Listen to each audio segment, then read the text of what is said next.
Santapan Harian, Senin, 31 Juli 2023.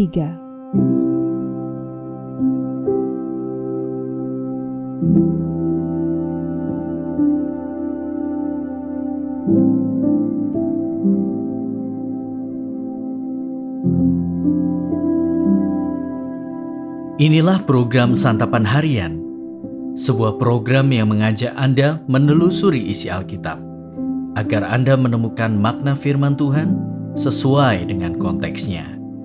Santapan Harian tertuju bagi Anda yang ingin memiliki kehidupan rohani yang segar, kuat, dan sigap.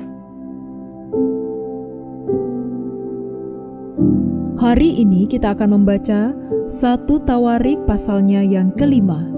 Namun kita akan membacanya pada ayatnya yang ke-18 hingga ayatnya yang ke-22.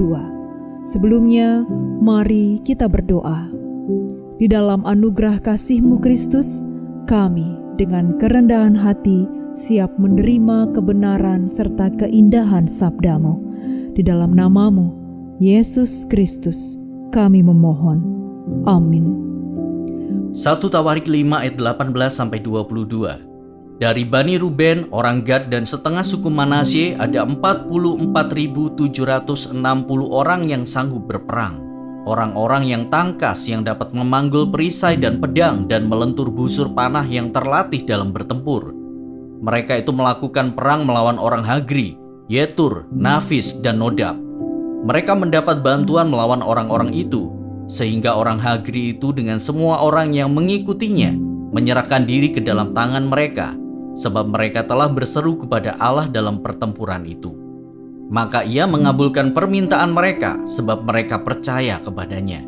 Mereka mengangkut ternak orang-orang itu sebagai jarahan, untanya 50.000 ekor, kambing domba 250.000 ekor, dan keledai 2.000 ekor, juga manusia 100.000 jiwa. Banyak orang yang tewas karena mati terbunuh, sebab pertempuran itu adalah daripada Allah. Lalu mereka menduduki tempat orang-orang itu sampai waktu pembuangan.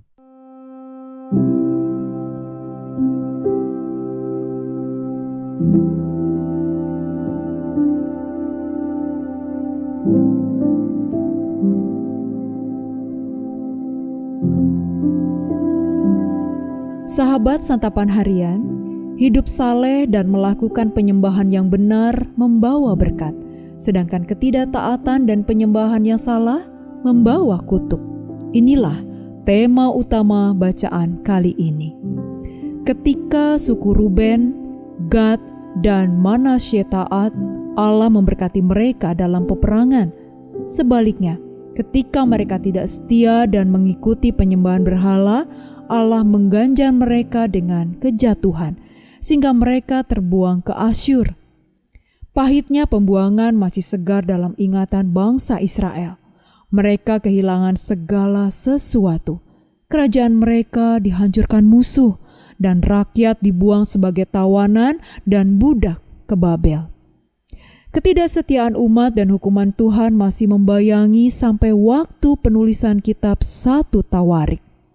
Namun, melalui catatan silsilah yang dilanjutkan dengan Ruben, Yehuda, dan Yusuf, kitab ini juga meneguhkan bahwa janji Tuhan tidak pernah hilang dan berkat-Nya tersedia bagi mereka yang setia.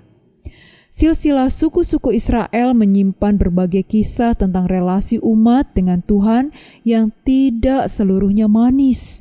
Namun, lika-liku sejarah itu memberikan pegangan untuk tetap setia kepada Tuhan. Lika-liku kehidupan kita pun termasuk di dalam kisah besar tentang karya Tuhan. Mungkin kisah hidup kita juga tidak seluruhnya manis dan mulus. Ada bagian yang berisi hukuman Tuhan ketika kita tidak setia. Namun, seperti bangsa Israel mendapat kesempatan untuk kembali setelah mengalami pembuangan, kita pun terus diundang untuk kembali hidup dalam Tuhan. Dunia memang terus menawarkan berbagai godaan kepada kita sampai hari ini. Barangkali hidup jauh dari Tuhan terlihat lebih mudah dan lebih cepat menguntungkan.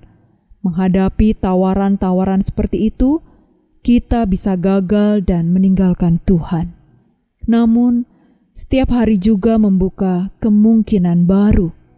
Kita dapat memilih kembali setia kepada Tuhan. Sama seperti Israel yang terbuang dan kembali ke Yerusalem, kita pun dapat memilih untuk meluruskan hidup kita hari ini dan mengarahkan hati kita kembali kepada Tuhan. Mari kita berdoa. Bapa, berikanlah kepada kami keberanian untuk teguh beriman pada saat-saat yang sulit. Di dalam nama-Mu Kristus Yesus, kami berteduh. Amin.